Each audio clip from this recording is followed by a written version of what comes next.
Graça e paz. Hoje nós vamos ter o livro de, de Marcos e de Lucas. E eu só vou fazer uma introdução antes de detalhar-os mais. Esses dois livros complementam a história de Jesus de Mateus. Mateus é detalhado, mas Marcos é um tipo de... é mais resumido. É bem mais resumido. É como se fosse um resumo de Mateus. E Lucas, ela complementa o livro de Mateus, tá? Então, só vou dar uma pincelada muito rápida sobre Marcos. Vamos para Marcos primeiro. Isso. Se você for observar direitinho, ler o livro de Marcos, vocês vão ver que ele cita muito fatos resumidos de muitas libertações de demônios. Jesus sendo usado em poder para libertação de demônios e muitos milagres e curas. Então, muito sobrenatural. Ela não cita tanto o ensino, cita também, mas bem menos que os outros livros, né? Por exemplo, João é basicamente ensino, mas nesse livro de Marcos, ela fala muito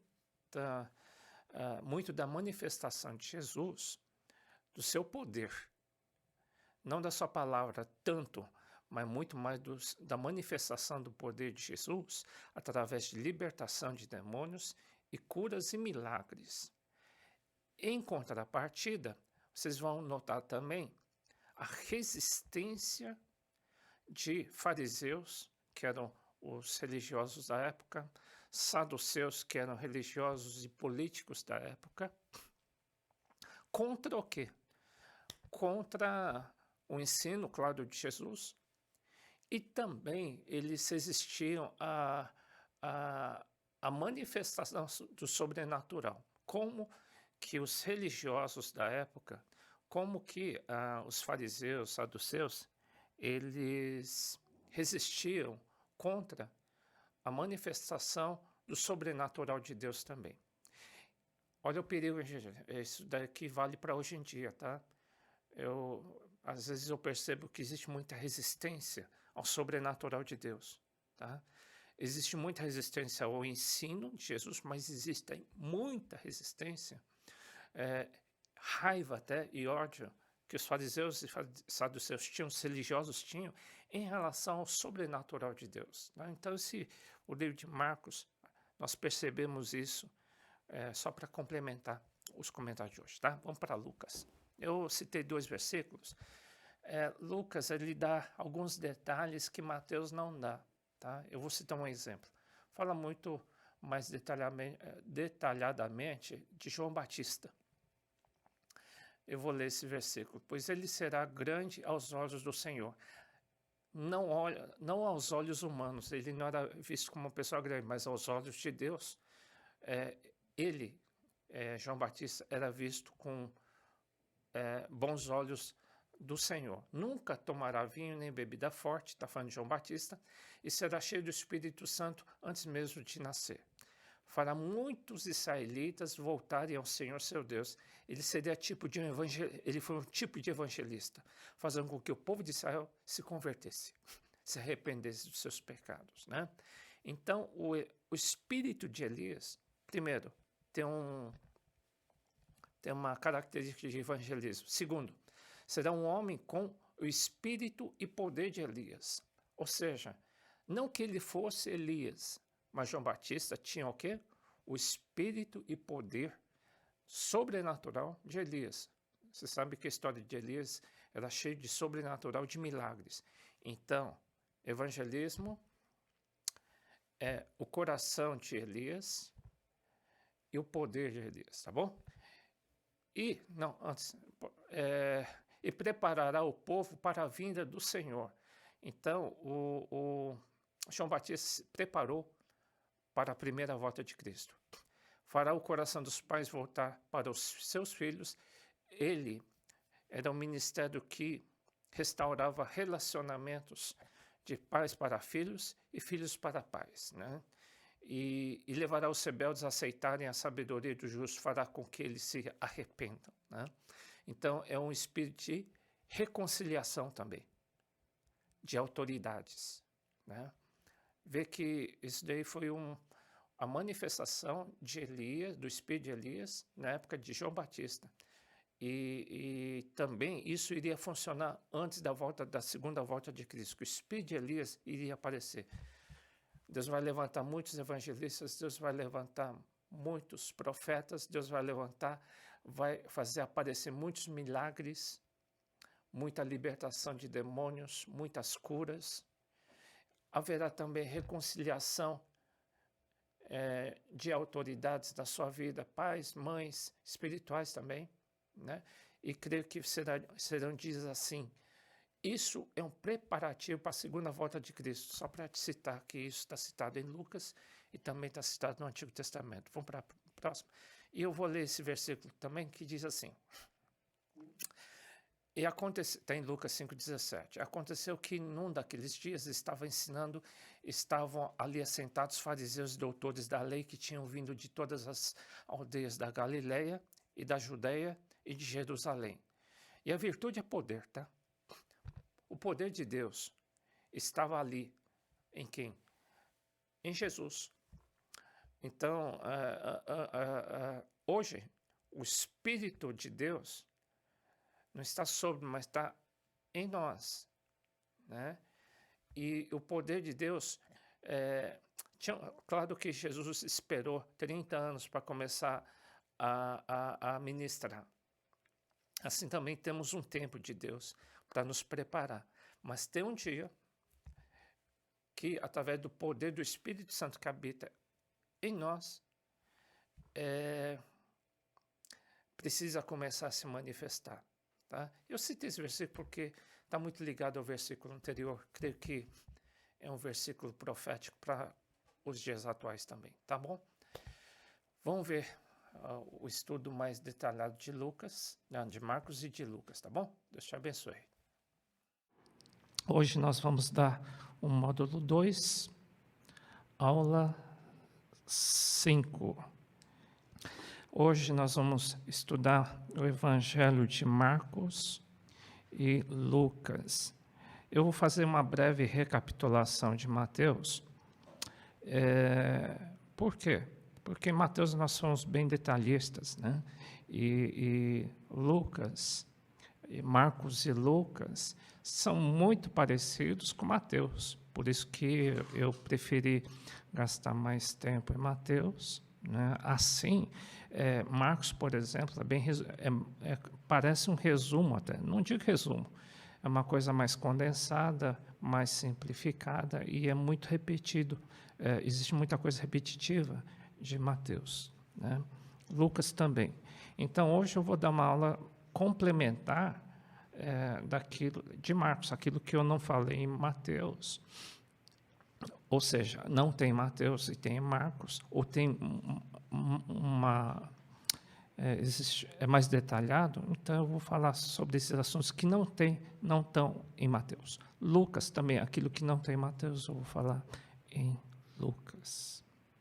Mas eu vou dar uma recapitulação breve do Evangelho de Mateus, que é aquilo que a gente estudou. Foi muito mais do que isso, mas eu vou dar um breve resumo, né? Nós aprendemos que sobre o ensino dos batismos e não do batismo, tá? No Evangelho de Mateus existe o batismo das águas, do Espírito e do fogo. Também, uma das pregações mais importantes de Jesus é as bem-aventuranças. É considerada uma das pregações mais importantes ou mais conhecidas de Jesus. Bem-aventurança quer dizer o caminho da felicidade. O caminho da felicidade, que é a salvação eterna. Quando Jesus diz caminho da felicidade, não é temporária, é eterna. Então, o caminho da felicidade eterna é estreita. Está em Mateus. Essa é a moral da história, tá? O caminho da felicidade é estreito, não é fácil. E são poucos os que passam por ela. Em resumo, é isso, o caminho da bem-aventurança. é um caminho estreito. E o caminho da felicidade é estreito porque é difícil, tá? Terceira lição: discípulo deve trazer o reino de Deus à terra. O que é isso? Jesus, quando veio à terra, ele trouxe o reino de Deus aqui na terra. Ou seja, lá no céu não tem demônio, não tem... Os demônios não têm força ou não têm atuação. A doença não existe, a tristeza não existe, a angústia não existe. E Jesus veio trazer exatamente isso, libertação de demônios, cura de enfermidade, porque ele veio trazer um pedaço do céu aqui na terra. E os discípulos, que sou eu e você, nós temos que trazer Jesus aqui na terra, tá? Trazer o reino de Deus aqui na terra. E nós somos instrumentos para isso. Também, quarto, cuidado com o ensino de fariseus, que é isso, o fermento. Diz, se ouvirmos os ensinos errados acerca da Bíblia, ou acerca de Deus, se ouvirmos coisas erradas, seremos iguais ou piores do que os próprios fariseus que Jesus tanto contra-atacou, tá bom? Quinto, é mandamento e não é uma sugestão, é mandamento no Novo Testamento. Em resumo, todo o Novo Testamento é resumido por 2 mandamentos. Amarmos a Deus e o nosso próximo. É a obrigação de todo cristão, tá? Jesus que ensinou. Ele fala também sobre os finais dos tempos. Pelo que a gente estudou na aula passada, a impressão que nos dá é que hoje nós estamos vivendo o princípio das dores. Antes de começar um período muito forte de tribulação, haverá um período muito forte da tribulação que Jesus citou também, que haveria. E haveria a manifestação do anticristo. Já está se manifestando? Ainda não. Pode ter resquício, mas não está tão claro assim. Mas antes que isso aconteça, existe o período chamado princípio das dores. É onde cremos que nós estamos localizados de acordo com o ensinamento de Jesus dos finais dos tempos. Estamos um pouco antes do período da tribulação. Penúltimo, hoje podemos entrar no lugar santo dos santos, pois o véu foi rasgado. Quando Jesus morreu, vocês lembram, o véu espiritualmente foi rasgado do tabernáculo de Moisés, tá? E entrar no Santo dos Santos no Antigo Testamento, se vocês se lembram, somente o sumo sacerdote podia entrar lá, tá? Uma vez por ano, e olhe lá, né? Hoje, nós somos sacerdotes e o véu foi rasgado, e hoje nós podemos entrar como filhos, não somente como sacerdotes, nós vamos entrar como filhos na presença de Deus. Hoje nós podemos entrar porque Jesus morreu, o véu foi rasgado. Hoje nós somos filhos e reis, filhos e sacerdotes para entrar na presença de Deus. E por último, né, teve mais ensinos, mas eu peguei os principais. É imperativo, é obrigatório, é uma ordem de Jesus. O quê? Que façamos discípulos. É algo que Deus vai requerer de mim e vai requerer de você também, tá? Então, o curso de obreiro também tem uma finalidade de te ajudar, a te ensinar a fazer discípulos, tá? E por conta disso, né? Nós vamos procurar estruturar a igreja e o curso de obreiro vai ajudar isso, hein? Nós vamos montar uma estrutura para te ensinar, para te ajudar, todos da igreja, todos que desejarem, porque nada é obrigatório, tá? De aprender a fazer discípulos, tá? Tanto é que na segunda-feira de feriado, ao invés de descansar, vocês podem descansar, lógico, mas à noite, às 8h30 da noite, eu vou dar uma aula extra, tá? Eu vou dar uma aula extra para vocês de curso de obreiro. Seria seminário? Seria. Mas eu vou aproveitar para dar uma aula extra do curso de obreiros sobre como que você vai aprender a pregar a palavra de Deus e como que você vai conseguir agrupar um grupo, tá? Nós chamamos de células, tá? E então, na segunda-feira, eu vou começar a ensiná-los, porque uma irmã da igreja, e não só uma, mas as pessoas estão perguntando, eu quero servir a Deus, como que eu faço discípulo? Como que eu vou prestar conta? Eu vou prestar conta um dia? Vai. Eu preciso frutificar? Sim. Então, como que eu faço? Então, a igreja nós vamos estruturar a igreja de tal forma que te ajude a fazer discípulo, tá? A obedecer a esse verbo imperativo que o Rei Jesus mandou, né? Então, a gente vai te ajudar, tá bom? Então, na segunda-feira que vem, eu pedi uma gentileza para vocês, que assistam a aula às 8h30 da noite, que eu vou dar uma aula extra de curso de obreiros. Terça continua normalmente com o Antigo Testamento, tá bom? Bom, vamos para o Evangelhos Sinóticos. O que é isso?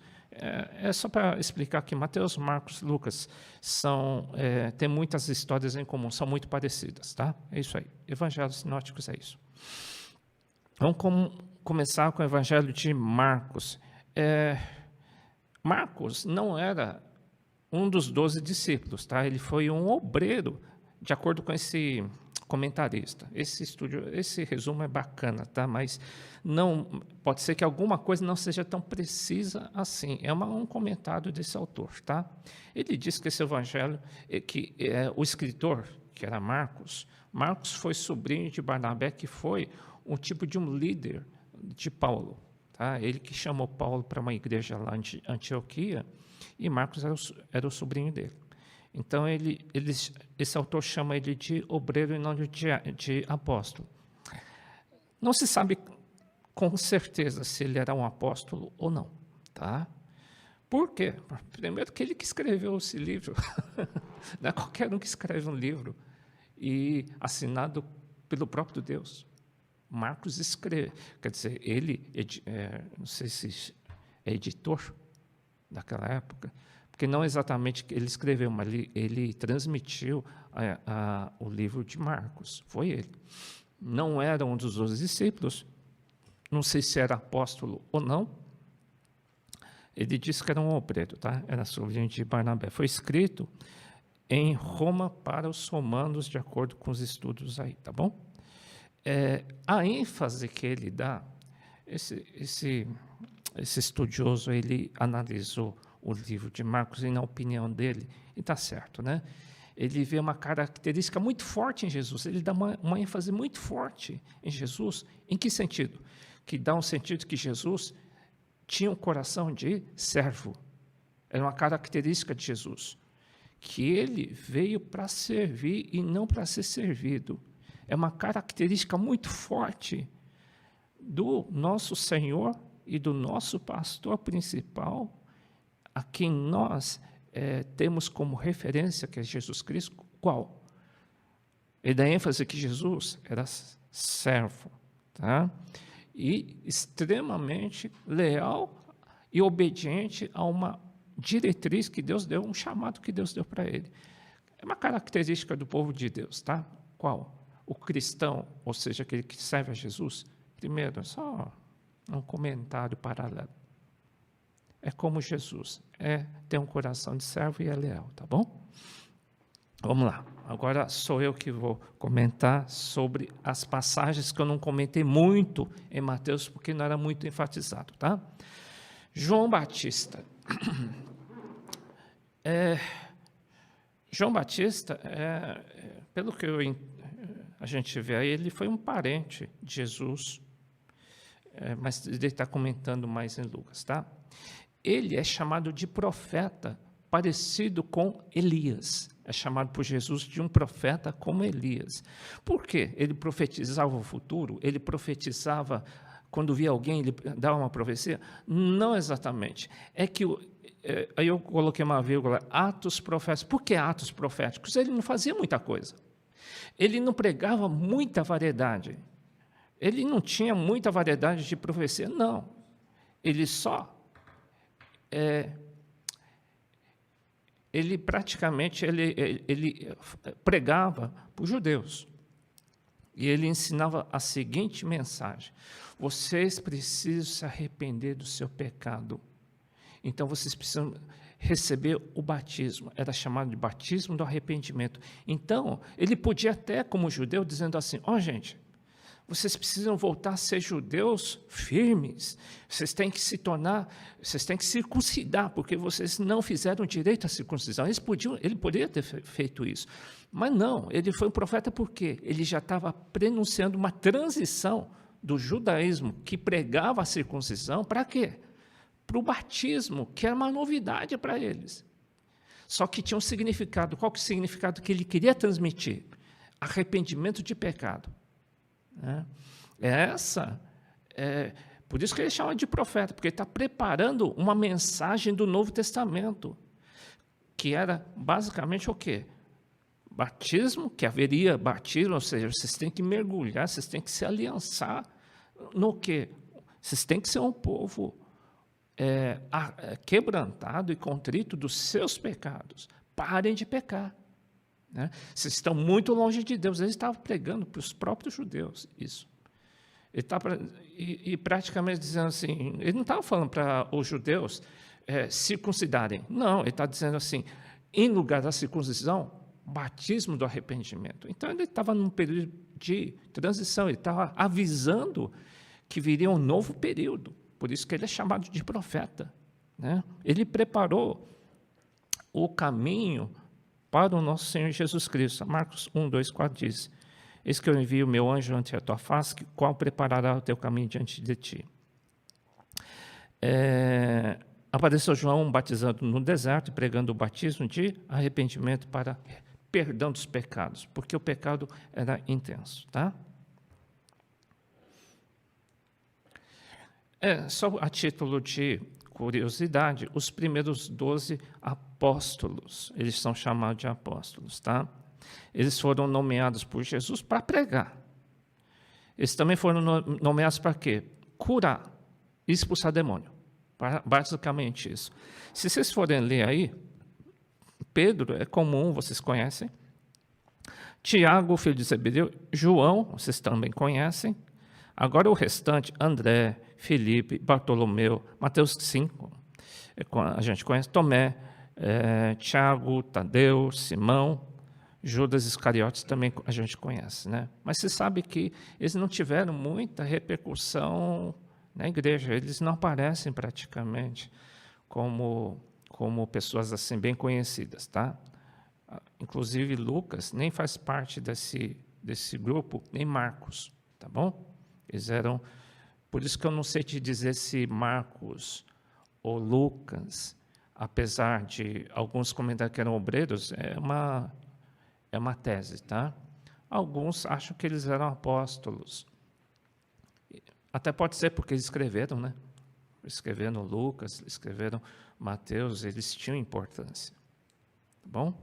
Bom, já vamos para as últimas palavras de Jesus, porque o restante é tudo parecido, tá, gente? Então, não vou nem comentar. Já estou terminando o livro de Marcos, é só isso. Porque as outras coisas são muito repetidas, já está citado em Mateus, é por isso que eu não vou comentar. Essas palavras são as últimas palavras de Jesus, talvez as mais importantes, por quê? Porque ele estava indo embora da terra, e ele iria dar, lógico que ele está indo embora, vai deixar as palavras mais importantes, tá? E disse-lhes, disse para os seus discípulos, ele disse assim, vá por todo mundo, ide por todo mundo, pregai é fazer discípulo, ou ensine o evangelho. O que é evangelho? Novidade. Que novidade? É o que a gente vai ler daqui a pouco. Preguem ou ensinem a novidade a quem? A toda criatura, não para algumas, tá? Então, o evangelho é para ser pregado para todos, não para alguns. A Bíblia é para todos, mas nem todos vão aceitar. Tá? Existe uma condição. Quem crer nesse evangelho, nessa novidade, e for batizado, batismo significa circuncisão. Na linguagem dessa, circuncisão. Ou seja, for marcado, mergulhar ou assinar espiritualmente embaixo, não diz só batismo nas águas aqui também, tá? Quem crê e for batizado será salvo da onde? Do inferno. Mas quem não crê será condenado para o inferno, tá? Não está escrito, mas está subentendido, tá bom? E esses sinais seguirão os que crerem, ou seja, as pessoas podem dizer, eu creio. Bom, crer, de fato, até o diabo crê, isso não é mérito de ninguém. Acreditar é uma coisa, mas crer nesse sentido é crer, acreditar e obedecer, tá? E sai do fundo do coração, tá? É uma aliança que a pessoa faz. Dá para saber se a pessoa crê ou não crê? Sim, Jesus diz, haverá alguns sinais daqueles que creem. Quais serão? Em meu nome expulsarão demônios, falarão novas línguas, a gente entende, serão batizadas no Espírito Santo, quem crê de verdade. Tá?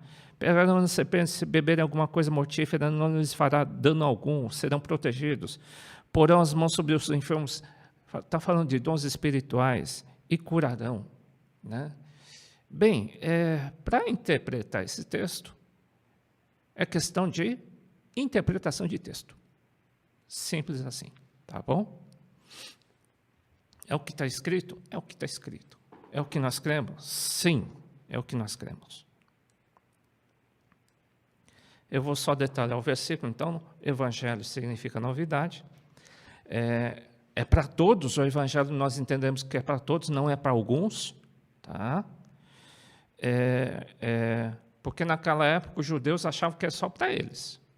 Os fariseus achavam que eles eram os únicos, eles eram os especiais escolhidos por Deus e mais ninguém. Né? E pelo contrário, e não era isso, o evangelho foi aberto para todos, judeus e não judeus. Tá? Como que eu vou ser salvo do inferno? Esse versículo diz, eu preciso crer e ser batizado, não é isso? Crer mais batismo. Eu vou voltar um pouquinho no Antigo Testamento, lembrar, crer significa sair do Egito. Você tem que sair do mundo, você tem que mudar de Deus. Como? Se você acreditar que todos os caminhos levam a Deus, não é por aí. Tá? O crer, a Páscoa, foi no dia da Páscoa, tá? Você tem que sair do Egito. É só Jesus é o caminho? Só Jesus é o caminho. Eu tenho que escolher ele? Sim, ele é o único caminho. Naquela época era Moisés, tá? Mas a Páscoa do Novo Testamento é Jesus, tá? Então, quem crê em Jesus, ou crê nas palavras de Jesus, naquilo que ele ensina, tá? Mas o batismo, nós entendemos que o batismo significa atravessar o Mar Vermelho, passar o Pentecostes e chegar na Terra Prometida, tá bom? A gente crê que esse versículo, crer e batismo, é toda a tua vida cristã. Você crê um dia, aceitar Jesus no seu coração e mergulhar em quê? Mergulhar numa igreja. Batismo das águas representa, entra numa igreja, seja fiel a ela, seja uma bênção na igreja. Que a bênção numa igreja é bênção em qualquer igreja, porque é uma igreja só, tá? Seja cheio do Espírito Santo, seja dirigido pelo Espírito Santo, que é o batismo do Espírito Santo, e seja batizado no fogo, seja santificado por Deus, tá? Você precisa ser separado por Deus, ser santificado, ser preparado, porque Jesus vem te buscar, e você tem que estar limpo, tá bom? Agora, quem não crê em nada disso, aliás, quem não batizou nas águas ainda, me perguntaram, mas batizei quando era bebê. Gente, primeiro é crer, depois é batizar. Nós, igual Jesus, batizou depois de adulto, tá? Ele é uma referência para nós. Se Jesus batizou, por que eu não vou ser batizado? E ele pediu para a gente ser batizado, orientou para que sejamos batizados. O batismo vem depois da fé. Depois que a pessoa aceita Jesus, o Espírito Santo entra nela. E ela precisa verbalizar isso. E um bebê, você está forçando que ela seja cristã sem ela decidir nada. Você tem que permitir que cada um tenha liberdade de escolha se vai aceitar ou seguir Jesus. E a salvação é individual. E tem que ser consciente. O batismo tem que ser consciente. O bebê não tem consciência. Onde apareceu esse tipo de batismo? Apareceu porque o homem inventou nos anos 200, 300, tá? Não foi a Bíblia que escreveu isso, não. Tá? Não existe batismo de bebê na Bíblia. Tá? Alguns forçam a interpretação, mas não existe, não. Né? Jesus não foi batizado logo depois que ele nasceu, não. Pronto. Acabamos Marcos. Tá? Vamos para Lucas. Lucas, ele foi ele mesmo que escreveu esse evangelho. Ele foi um obreiro, ou sei lá se ele foi um pastor, ou ele foi um apóstolo, a gente não sabe, claro, mas ele trabalhou com Paulo. Eu acho que não está escrito aqui, mas provavelmente ele foi médico, tá? E provavelmente o livro de Atos é continuação de Lucas, porque ele que deve ter escrito o livro de Atos. Então, Atos é continuação do livro de Lucas. Foi escrito para os gregos. Tá? A ênfase aqui, diferente de Marcos, Marcos deu a ênfase que Jesus é servo e a gente tem que ter o coração de servo. Aqui ele dá uma outra ênfase, que Jesus era um homem e ele não era nenhum ser extraterrestre. Ele não era um ET e nem ele era nenhum espírito. Ele era uma pessoa como eu e você. Ele comia, bebia, passava por tentações, ele passava por dificuldades, passava por fome, cansaço, tudo aquilo que o homem pode sentir, por isso que ele entende o teu sentimento e entende a mim também. Né? É certo que ele conseguiu não cair em nenhuma tentação. Isso daí foi chocante. Né? Um dos maiores sofrimentos de uma pessoa é não pecar. Ele conseguiu. Tá? Então, por outro lado, ele entende também o meu sofrimento, o teu sofrimento, por quê? Porque ele foi homem como eu e você. Ele te entende, ele te conhece, ele sabe até onde você pode ir e não pode ir. Ele sabe o que você sente e o que você não sente. Ele sabe quando você é tentado ou não é tentado. Ele te compreende. Mas também ele sabe que ele pode te ajudar a sair dessa. Tá? E ele foi o primeiro homem a entrar no céu. No Antigo Testamento, ninguém entrava no céu, hein? Jesus foi a primeira pessoa a entrar no céu. Então, ele sabe das suas dificuldades, sabe das minhas dificuldades, sabe o que você pode passar, até onde você pode chegar. Então, ele entende, ele é um teu intercessor. Ele sabe, ele é simpático ao teu sentimento. Mas também ele é justo, ele sabe até onde você pode ir. Tá? Ele vai te entender, tá bom? Mas ele entrou no céu. Se um homem entrou no céu, eu e você também temos chance. Através de quem? Só ele. Por ele ter vencido, Deus deu a Jesus Cristo a autoridade de todo aquele que nele crê, não vá para o inferno. Quem seguir, é como Deus dissesse, quem seguir meu filho Jesus Cristo, fizer tudo o que ele disser. Como que eu vou saber? Através da Bíblia, através do Espírito Santo. Se vocês obedecerem, eu vou dar autoridade eu vou dar uma autoridade para quem seguir a Jesus Cristo será salvo do inferno. Hein? Essa autoridade Deus deu para Jesus Cristo. Por isso que a gente estuda tanto. Aliás, para estudar a Bíblia, tem muitas revelações na Bíblia, não é que tem muitas revelações, tá? Numa passagem a gente pode ter várias interpretações, não, o Espírito é um só, tá? O detalhe quando eu li a Bíblia algumas vezes no passado, eu enxergava desse jeito. Eu li mais algumas vezes, comecei a enxergar desse jeito. É a mesma passagem. Interpretação diferente. Algumas coisas eu interpretava errado, tá? Então, com o tempo, eu comecei a interpretar de maneira correta, porque eu fui estudando, tá? E outra, com a ajuda do Espírito Santo, sem dúvida. E depois de alguns anos, se aumenta um pouquinho o leque, você começa a entender melhor o versículo. Por isso que eu recomendei que as pessoas lessem o Novo Testamento umas 30 vezes. Não em um ano, claro. pelo menos para começar a entender direitinho. Mas não é fácil? Não é. É fácil entender intelectualmente alguma coisa. Mas a gente precisa ter a revelação, tá, gente? Senão não dá certo, não. Vou voltando aqui. Hoje eu estou entendendo assim. Mas, para ter a revelação completa de Deus, eu não tenho. Não cheguei lá.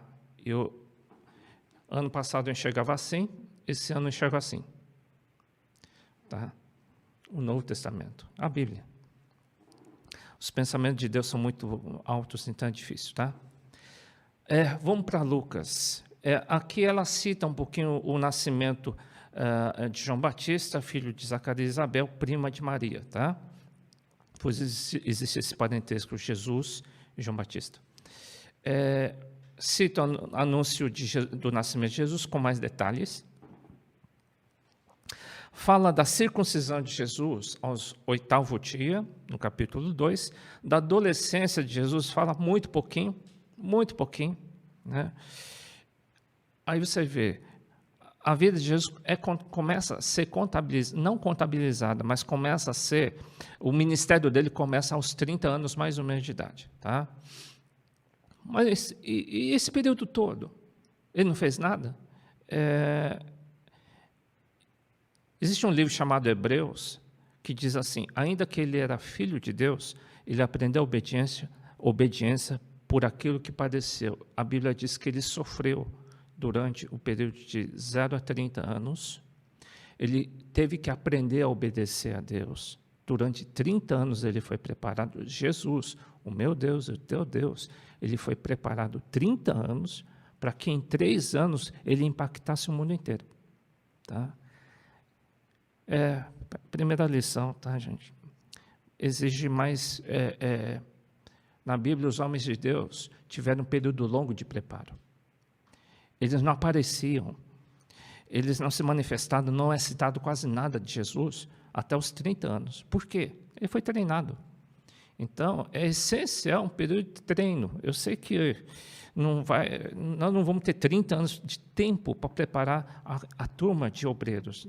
Eu acho que vai ter que ser muito mais rápido, porque creio que Jesus voltará, não sei quando, mas em breve.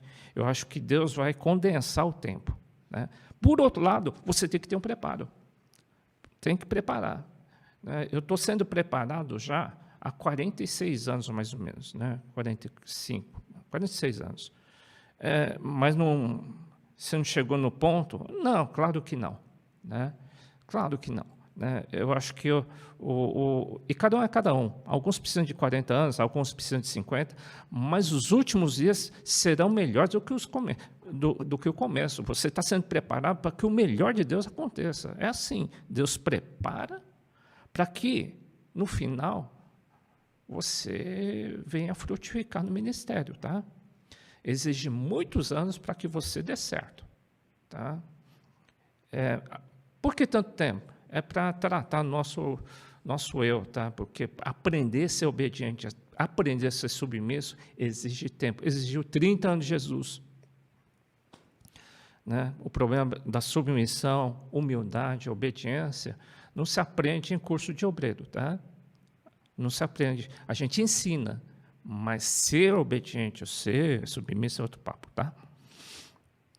Apresentação de crianças. Jesus foi apresentado. Nós fazemos apresentação de crianças na igreja cristã, mas por adaptação. Porque aos 8º dia, Jesus foi apresentado para ser circuncidado, porque era uma prática judaica. Nasceu em Abraão, que ao 8º dia, eles praticavam a circuncisão do menino, para que mostrasse ele como ele se tornasse judeu, ou seja, a circuncisão é a marca que identifica o rapaz como judeu. Ele faz parte do povo de Deus. Claro que isso daí é entre os judeus, tá? E hoje, atualmente, os cristãos, os casais, eles querem fazer uma apresentação de crianças, a gente acha saudável, tá? A gente ora. É obrigatório na Bíblia? Não, não é que é obrigatório, mas os pais desejam abençoar os filhos, querem a bênção dos pastores, querem que os pastores profetizem em cima dos filhos, para que Deus abençoe, né?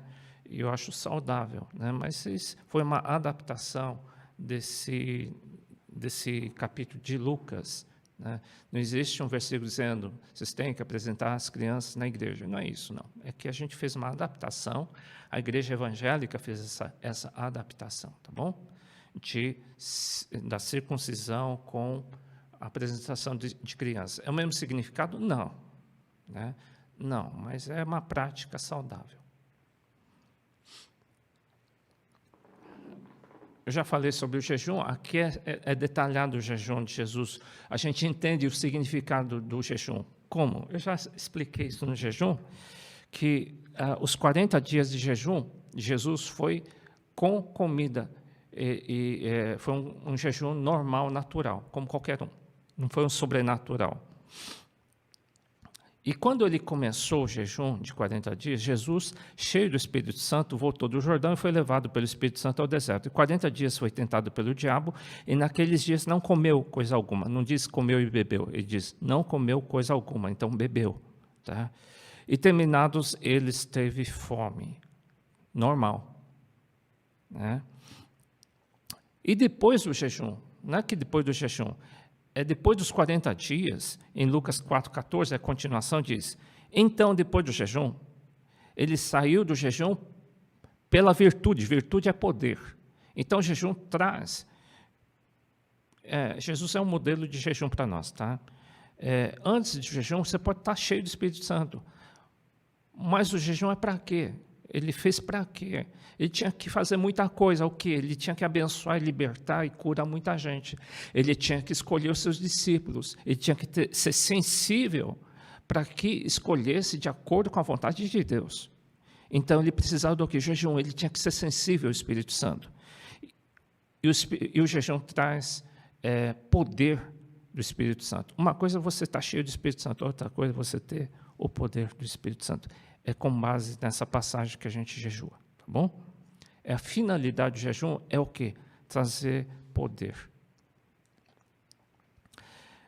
Mas o ensino, que na verdade está citado mais ou menos em Mateus, mas eu vou mais ou menos repetir, tá bom? Jesus veio para aqueles que precisam, não para aqueles que acham que não precisam.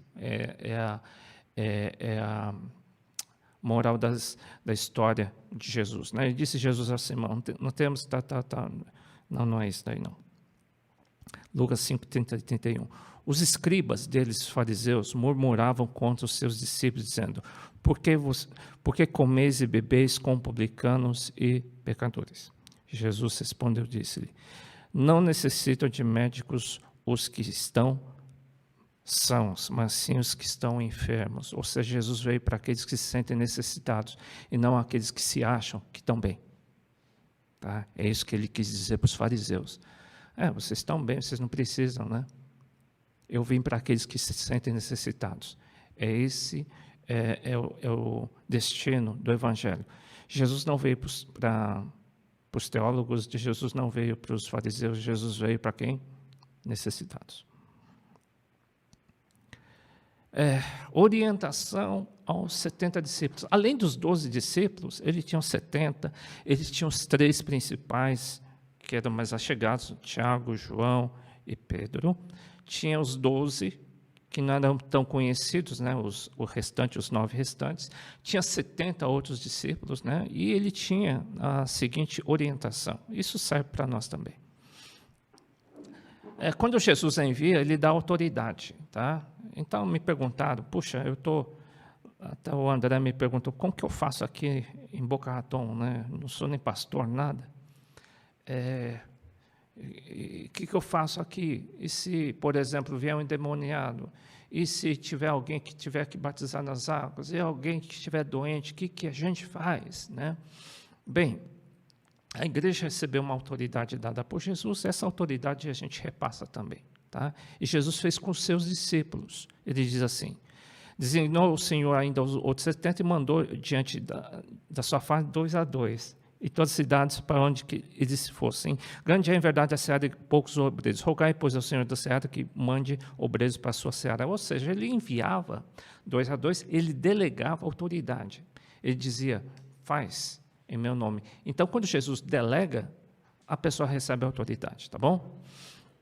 Segundo, curai os enfermos que nela houver, e dizer-lhes, é chegado a vós o reino de Deus. Ou seja, o discípulo é orientado a trazer aquilo que tem no céu para a terra. Né? O que tem no céu e que não tem na terra? Bom, nós temos o Espírito Santo hoje, tá? Hoje nós temos o Espírito Santo. Nós podemos, e ele vem do céu, hein? E ele se manifesta através dos dons. Nós temos que trazer cura para as pessoas. Por isso que nós orientamos, é bom você saber qual o dom espiritual que você tem. Tá? Porque Deus vai usar a igreja. Tá? Nosso papel é trazer o céu para a terra. Mas o que eu tenho do céu? O Espírito Santo. O Espírito Santo é você.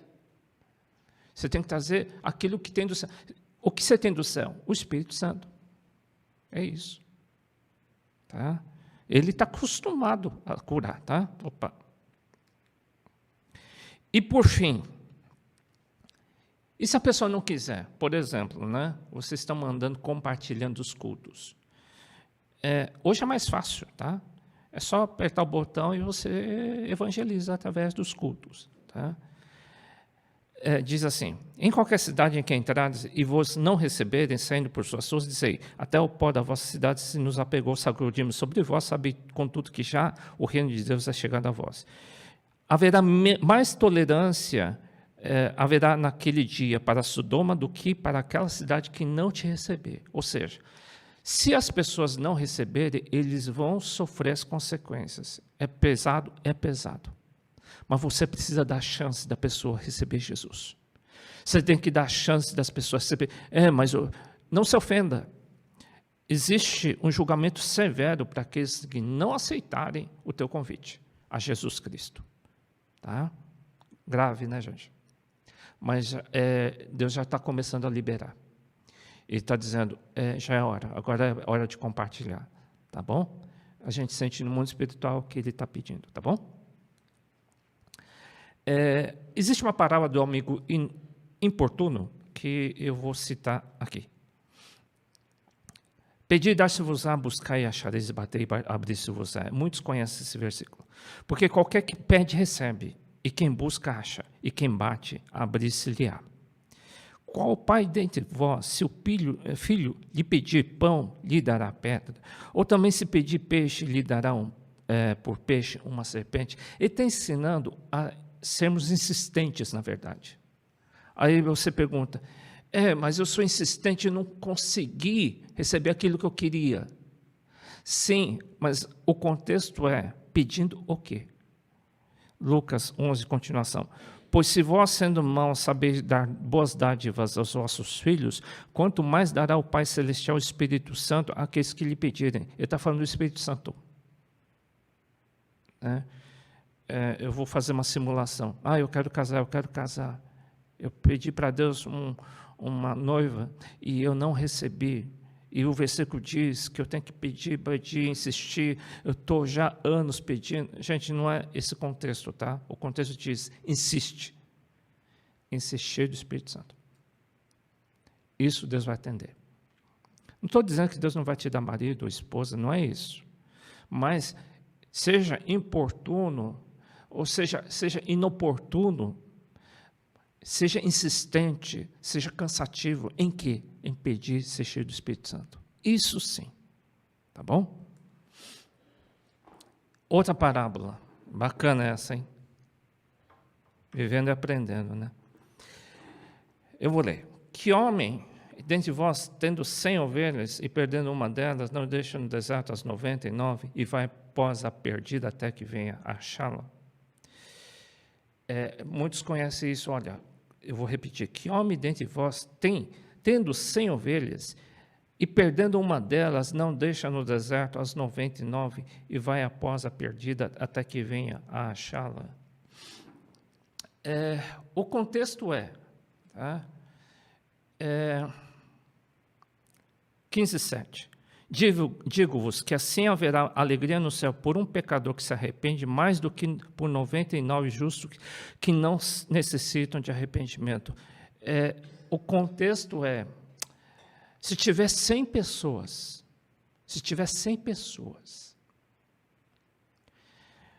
Deus não é muito democrático, não. E se ele perceber que só um é quebrantado, que só um tem coração quebrantado e humilde, e reconhece seu pecado, é capaz de ele ignorar os 99 e ficar só com aquele que se arrepende.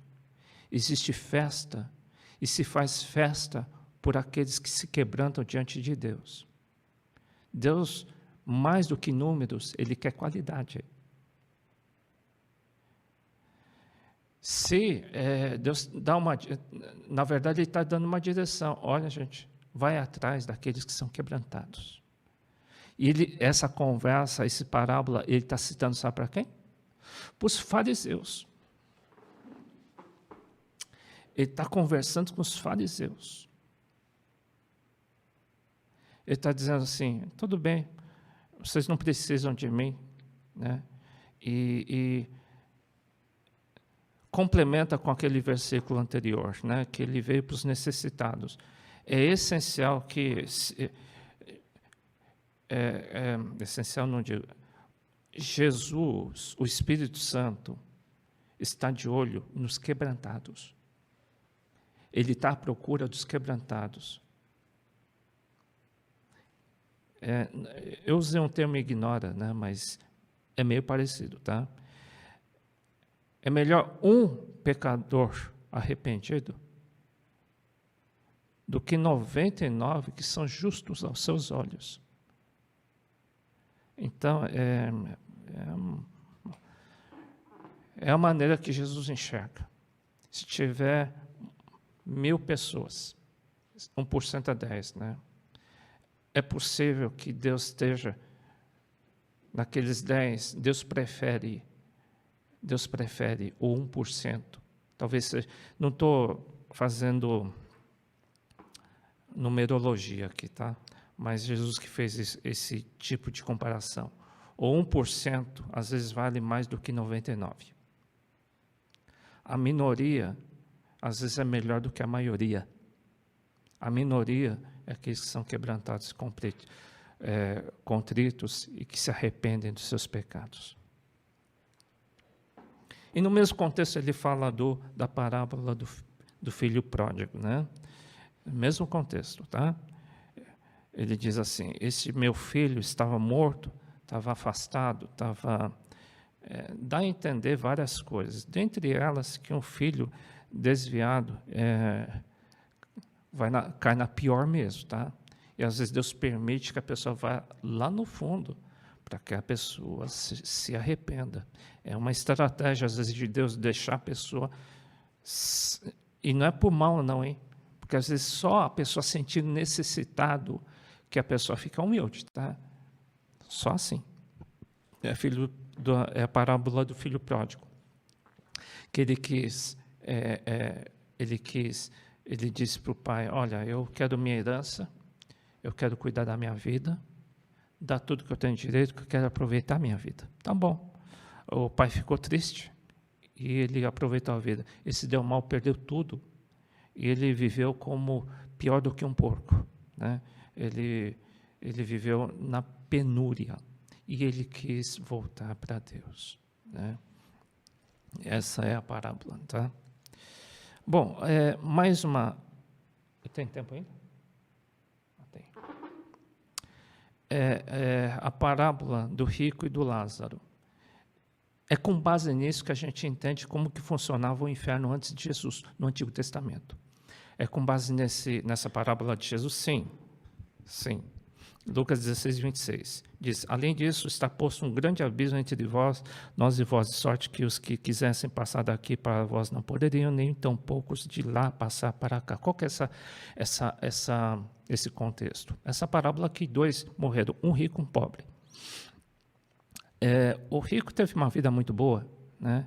E o pobre, ele teve uma vida muito ruim. Não estou dizendo nem materialmente ou não, pode ser em outras áreas.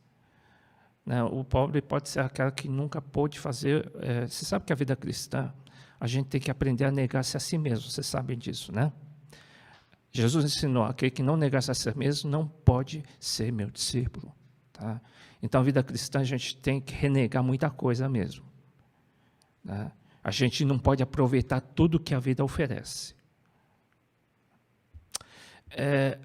O rico não tinha limitação, ele faz o que bem entende. Não precisa ir para a igreja, não precisa fazer nada, não precisa fazer jejum, não precisa orar, não precisa negar a sua carne. Pode se ensoberbecer, pode desprezar as pessoas, pode aborrecer. Que tem. Ele tem liberdade de fazer o que bem entende. Então, essas duas diferenças. Só que depois que morre, os dois foram no inferno, no Hades. Só que existia uma diferença. Um chamava seio de Abraão, outro se chamava inferno de fato, né? E o rico estava lá dizendo: como que eu posso passar para lá? E Abraão, que estava no seio de Abraão, disse: não dá para passar. Existia um abismo que o impedia de um e para o outro lado, tá bom? É assim que funcionava no Antigo Testamento, até Jesus Cristo, tá?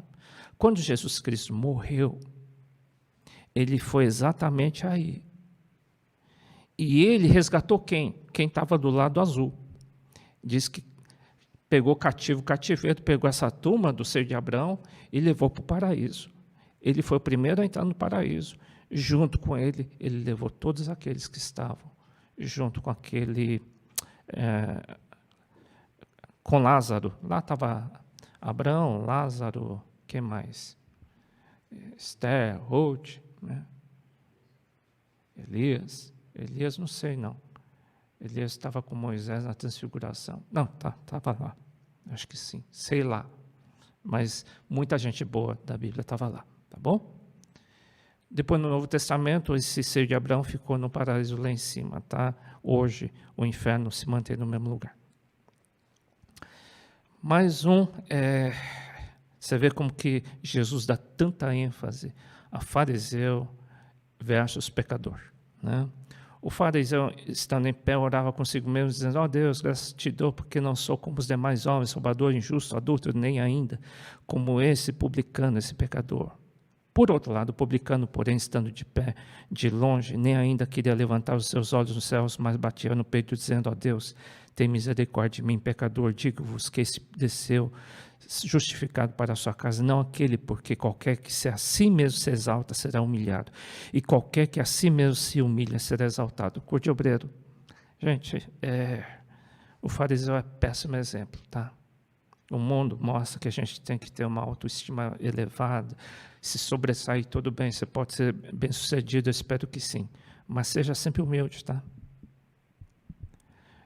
O cristão soberbo tem muita cara de fariseu, mas muita cara de fariseu. Cristão soberbo, orgulhoso, tem cara e jeito de fariseu. Sai dessa. Lucas 19:10, a história de Zaqueu, é citado que o Filho do Homem veio buscar salvar o que se havia perdido. Esse termo Filho do Homem, para dizer que Jesus veio como homem, igual a mim, igual a você. Ele não era um ser espacial. Ele era um homem como eu e você. Ele venceu e você pode vencer também. Tá bom? Em direção à crucificação, tem um detalhe que Lucas cita, que existia um homem chamado Simão, quando Jesus estava carregando a cruz, chamaram um homem chamado Simão, Cirineu, e forçaram ele a carregar a cruz para Jesus, porque Jesus não estava aguentando. Tá? Você sabe que todo mundo que faz alguma coisa para Jesus vai se sair bem, tá? Paulinho, essa turma aí que está fazendo as coisas aí para Jesus, pode ter sido, mesmo forçado, se bem que eu não te forcei, tá? Eu acho, né? Eu só te mandei vir de terça a domingo, né? Segunda eu te dei folga, né? Brincadeira, tá, gente? Ele vem voluntariamente forçado, tá? Mas mesmo quem faz forçado, sabe o que acontece? é citado na Bíblia em outras passagens, interessante, né? Que a sua descendência toda se converteu e foram servos do Senhor. Que coisa bacana, né? Quem fez algum favorzinho, mesmo forçar para Jesus, puxa, a pessoa é marcada, né? Em Marcos 15, 21, ele era pai de Alexandre Rufo. Em Romanos, com Paulo, ele era uma pessoa escolhida de Deus, servo do Senhor. Que coisa, hein? É citado por Paulo. Ficou marcado, né? É interessante isso, tá? Que qualquer coisa que se faça no reino de, qualquer coisa que se faça, ainda que se sirva um copo de água para um servo do Senhor, diz que você de maneira nenhuma vai ficar sem galardão, tá? E por último, acho que estou terminando agora, tá? Lucas 24. Depois que Jesus morreu, ressuscitou, ele ressuscitou e tinham dois andando no caminho de Emaús. Esqueci o nome da pessoa. Oi? Tem? Não sei se ele faz alguma coisa assim. Só não cita qual é o nome da outra pessoa aí. Mas não importa. Eram discípulos. Dois seguidores de Jesus. Estão andando. Lucas 24, 16. Mas os olhos deles estavam como que fechados, para que não o conhecessem. Jesus andou do lado deles, como terceira pessoa. Estavam andando no caminho. Eles nem perceberam. Quando Jesus morreu, ele morreu arrebentado, hein, gente? Todo machucado. Quando Jesus ressuscitou, ele tinha um corpo diferenciado, isso sim. Não que ele tivesse um corpo com rosto diferente, mas ele tinha as marcas dos furos do prego. Mas esses dois não reconheceram, tá? Abriram-se então os olhos e o conheceram, ele desapareceu-lhes. Ou seja, Jesus tinha um corpo, depois que ele morreu e ressuscitou durante 40 dias aqui na terra, ele tinha um corpo de tal forma que era um pouquinho diferenciado, porque as pessoas não reconheciam de imediato, tá? Jesus recebeu esse corpo. E esses dois disseram, enquanto a gente andava com ele, com Jesus, ardia o nosso coração, né?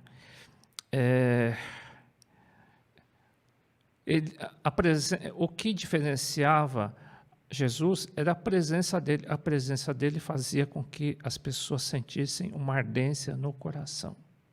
Hoje, apesar que Jesus não está em pessoa aqui, ele está através do Espírito Santo.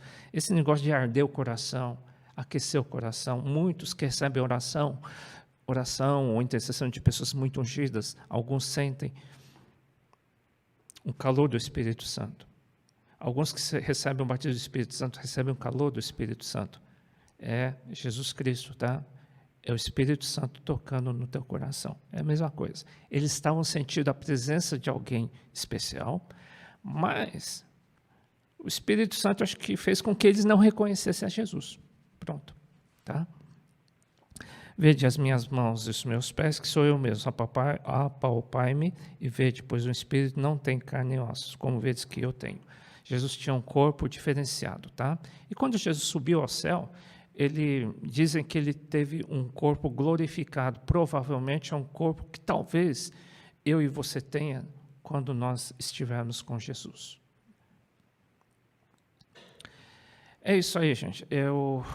Então, na segunda-feira que vem, eu vou começar a dar uma orientação para uma nova etapa. Vamos começar a treinar vocês que estão assistindo o curso de obreiro.